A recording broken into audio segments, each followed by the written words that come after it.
ஓம் குருமகான் ஸ்ரீ சாங்க சித்த சிவலிங்க நாயனா திருவடிகளே சரணம். கோயில் திருப்பணி முன்னேற்றம், காலம் செலுத்தியிருக்காங்க. இதுதான் முன்னேற்றம். மணல் இறங்கியிருக்கு ஒப்புவதற்கு. கீழே தோண்டி பேஸ்மெண்ட் போட்ட இடத்துல எல்லாத்துக்குமே நம்ம மணல் போட்டு கட்ட போகிறோம். 6 அடிக்கு, ரோட்லேருந்து 6 அடிக்கு மேலே எழுப்புற அந்த ஹைட்டுக்கும் நம்ம மணல் போட்டு கட்ட போகிறோம். குருவே சரணம்.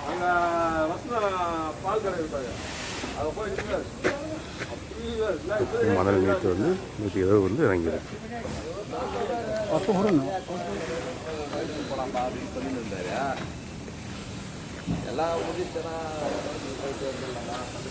மணல் நல்ல குவாலிட்டியான மணல் இறங்கியிருக்கு. குருவே சரணம். ஓம் குருமகான் ஸ்ரீ சாங்க சித்த சிவலிங்க நாயனா திருவடிகளே சரணம். மக்களே, நம்ம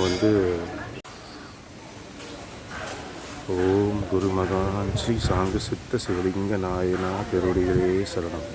குருவே சரணம், குருவடி சரணம், திருவடி சரணம். சனிக்கிழமை வரை நம்ம பார்த்தது என்னென்னா, ஐயா என்னெல்லாம் படித்தார், இதிலெல்லாம் தேர்ச்சி பெற்றார். 15 சித்தர்கள் நூல்கள், வேதங்கள் அனைத்தும் தேர்ச்சி பெற்றார். யாரை குருவாக ஏற்றார், அவருக்கு எடுத்த குரு உபதேசம் சும்மா இரு என்ற ஞான உபதேசத்தை பெற்று எவ்வாறு பிரம்ம ஞானத்தை உணர்ந்தார் என்பதை பற்றி நாம் விரிவாக பேசினோம். பூர்ணநந்தோதயம் என்ற புஸ்தகம் ஞான நூலை பற்றியும் நம்ம பேசணும். இனிமேல் நம்ம பார்க்க போகிறது ஐயாவோட அற்புதங்கள். அவர் என்னென்ன செஞ்சார். அவருக்கு திருமணம் ஆச்சு. அவர் பிரம்ம ஞானத்தை உணர்ந்தார். அவர் முழுக்க அவரை தியானத்திலே அவரை மூழ்கடித்து கொண்டார். அவர் இருக்கையில் அவருக்கு திருமணம் ஆக வேண்டும், திருமணம் செய்ய வேண்டும் என்பது அவங்களோட பெற்றோர்களோட எண்ணம். அவ்வாறே நடந்தது.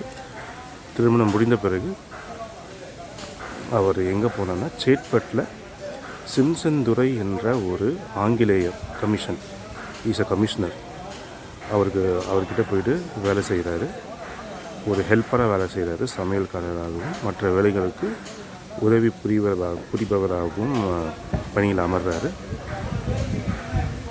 அப்படி அமரும் பொழுது ஒரு நாளைக்கு அப்படி அவர் சமையல்காரராகவும் உதவியாளராகவும் இருக்கும் பொழுது ஒரு நாளைக்கு சிம்சன் துரை இரவு உணவு உண்ட பிறகு உறங்க போகிறாரு. அப்போ சாங்கு சித்தர் என்ன சொல்கிறாருன்னா, வேண்டாம், இந்த ரூமில் போய் நீங்கள் உறங்காதீங்க. அப்படி உறங்கினீங்கன்னா ஒரு அசம்பாவிதம் நடக்க இருக்கிறது, உறங்காதீங்க, அது உங்களுக்கு ஆபத்தில் கொண்டு முடியும் என்பது அவர் முன்கூட்டி அறிந்து சொல்கிறாரு. ஆனால் சிம்சன் துரை அதை சிறிதும் பொருட்படுத்தவில்லை. ஏனென்றால் அவர்களுக்கு இந்த நம் ஆன்மீகத்தில், நம் சித்தர் ஞானத்தில், சித்த ஞானத்தில் அவருக்கு சிறிதும் நம்பிக்கை இல்லாதவர்கள் இந்த பிரிட்டிஷர்ஸ். அவர் போய் தூங்குறாரு. தூங்கி ஒரு ஆழ்ந்த உறக்கத்தில் போன பிறகு ஐயாவுக்கு மனசு கேட்கல. கண்டிப்பாக ஒரு அசம்பாவிதம் நடக்கப் போகிறது என்பது முன்கூட்டி அறிந்த பகவான் சாங்க சித்தர் அவரை மற்ற உதவி புரியும் மக்களோடு அவர் கட்டிலோடு தூக்கிட்டு வெளியே எடுத்துகிட்டு வந்துடுங்க அப்படின்னு அவர் சொல்கிறாரு. அவர் கூட வேலை செய்கிறவங்களும் அப்படியே அவர் கட்டில் தூங்கிட்டு இருக்கும்போது தூக்கிட்டு வெளியே வைக்கிறாங்க. வச்ச மறு சனமே என்ன ஆகுதுன்னு பார்த்தீங்கன்னா, மேலே இருக்கிற கூரை இடிந்து விழுகிறது.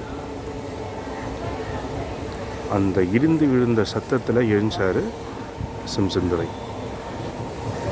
இது போன்ற பல அற்புதங்களை மகான் ஸ்ரீ சாங்க சித்தர் நிகழ்த்திய அற்புதங்களை நாம் போக பார்ப்போம். அன்பர்களே, பக்தர்களே, ஆன்மீக சகோதரர்களே, சித்தர் வழி நடக்கும் பெரியவர்களே, இத்திருக்கோயில் முழுக்க கருங்கல்லால் கட்டப்படுகின்ற ஒரு திருக்கோயில். கருவறை முழுக்க பார்த்திங்கன்னா கருங்கல்லால் எழுப்பப்படுகின்ற ஒரு திருக்கோயில். இத்திருக்கோயில் குறைந்தபட்சம் 1000 வருடம் தேடி வருபவர்களுக்கு, ஞானத்தை தேடி வருபவர்களுக்கு, ஐயாவை தேடி வருபவர்களுக்கு, தஞ்சம் அடைய விரும்பும் பக்தர்களுக்கு இது மிகப்பெரிய ஒரு நிழலாக அமைந்து சந்தோஷத்தையும் ஆனந்தையும் அள்ளித்தரும் ஒரு திருக்கோயிலாக அமையப் போகிறது. குறைந்தபட்சம் 1000 வருடமாக வருடமாவது இருக்கும். இத்திருக்கோயிலை மிக பிரம்மாண்டமாக கட்டி முடிக்க உங்களால் முடிந்த பண உதவியோ பொருள் உதவியோ செய்யலாம், உபயம் செய்யலாம். பண உபயம் செய்ய விருப்பம் இருந்தால் இந்த QR கோடை ஸ்கேன் செய்யவும்.